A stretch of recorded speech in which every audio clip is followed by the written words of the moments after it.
Hey everyone, this is Matt with the Financial Foundation, and on another episode of Money Made Simple, we're going to talk about your credit score. And what is a credit score? So, on this episode, we're going to learn what a credit score is, how it's calculated, how to build a credit score from scratch, how to help increase your score if you have a bad credit score, and a few different ways to monitor your credit score. All right. So without further ado, let's get into it. So first off, what is a credit score? So your credit score is a number between 300 and 850, 300 being a very low credit score and 850 being a perfect credit score.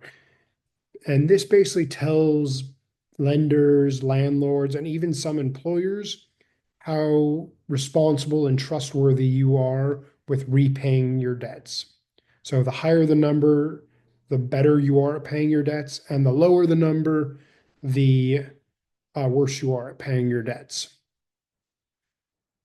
So how is your credit score calculated? So there's five main parts to your credit score or your credit score calculation.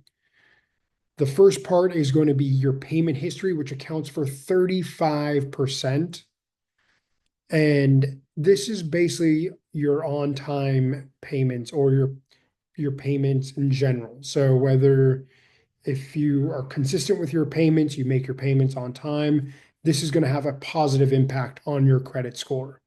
Now, if you miss payments and or you're late, this is going to have a negative impact on your credit score. And this is going to be one of the main things that are going to impact your score. So the next bit we're going to talk about is your credit utilization. Now, this is another huge factor. This is a 30%, goes 30% towards your credit score. And this is how much of your available credit you're using. So, rule of thumb is to use most 10% of your credit and pay off the balance in full every month. So, if you tend to go higher than that, the FICO tends to ding you for that. Not sure why, that's just how does they like you to stay in that 10% range. The next is going to be your length of credit history, which is an account for 15%. This is just how long you've had access to credit in general.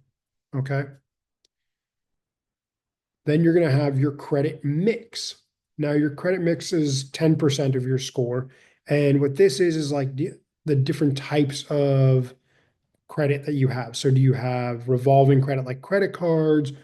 Do you have personal loans, auto loans, a mortgage? These are all different types of credit that lenders do give you. Or if you have a landlord and you're paying your rent on time, all of that stuff factors into your credit mix.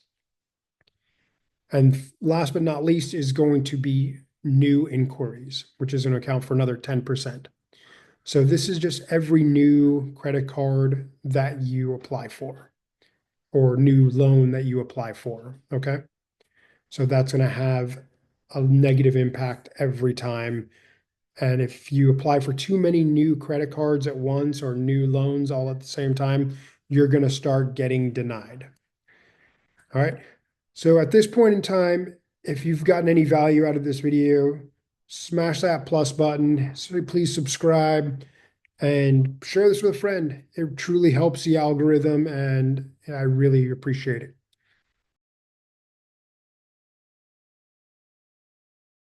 So now that we've talked about what a credit score is and how it's calculated, let's talk about what to do if you have no credit and how you can increase your score.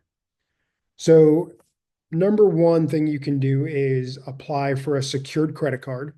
And this is a credit card that basically you back. So, your loan amount on the credit card or your purchase list or your purchasing power will be what you can put on the card. So if you can put $300 on the card, that's how much, that's your line of credit. If you put 1,000 on the card, that's going to be your line of credit, and it's going to be backed by your money. There are entry level cards that you can apply for as well with very little credit. And you can go to websites like NerdWallet or Credit Karma, or even Credit Sesame to help you get paired up with those credit cards as well. So the next thing you can do, and I don't always recommend this, but I do want to let you know about it, is you can become an authorized user to somebody's credit card. So let's say your parents have really good credit and they have a credit card that has, they can get an authorized user on it. By adding you as an authorized user, your name shows up, and then as they make those payments, it's showing that you have a credit history or credit profile, and you're making payments on time, and you have a credit card on your file. Now, why I don't like this approach is because if something happens to the main credit card holder, let's say they, for some reason, stop paying that credit card, they miss a payment, that can affect you as well.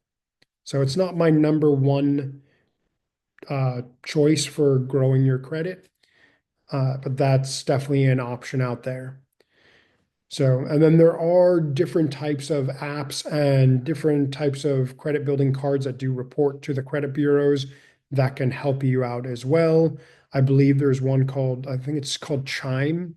Now, I'm not sponsored by them at all or anything like that, but they, I believe, do report to the credit bureaus. So now that we talked about like what to do with no credit, what if you have bad credit? What if you've messed up your credit for the past few years and you're wanting to get on the right path and really help your grow your credit score? So number one, pay your bills on time. That accounts for 35% of your overall score. Making consistent on-time payments, that's going to do magic for you. Keeping your credit balances under 10% will also help you as well. The next step, what you could do is dispute any credit report errors. So I'm going to show you how to get all your credit reports. I'll link it below. You can go to freeannualcreditreport.com, and they will give you a free credit report every single year. And I highly recommend to go in and check. And if there's anything abnormal, you file a dispute with them. And during this time of rebuilding your credit, I would not recommend applying for any new credit at the moment until you start paying bills on time and being consistent with that. Don't take on more lines of credit. Just slowly keep that train going and just focus on getting those bills paid, keeping your balances low, and disputing anything on your credit report. Okay. This kind of segues into our final section, but it's monitoring your credit. So there's two great apps. They both have free versions. There's Credit Karma and Credit Sesame. I personally use Credit Sesame. I think it's a great app, great program, and very responsive. So anytime you have a new inquiry, anytime you pay off a bill, it lets you know like that. It's a great quick way. You can get it right on your phone, and it's just amazing. So highly recommend getting one of those if you're in the rebuilding or even building. Maybe you're trying to get your credit score up to buy a house, and you want to make sure everything is falling into line before you apply for your mortgage. So these are great tools. Annualcreditreport.com, that's a fantastic tool. You get one free credit report per year, and that I highly recommend everybody to pull that and review it just to make sure everything is looking good. And then a lot of credit cards nowadays also have tracking or credit card or credit score tracking. So I definitely advise you, if you have a credit card that does that, constantly check that. It's not going to be as detailed as like Credit Karma or Credit Sesame, but it is still a great option. So, all right, well, I hope this video helped.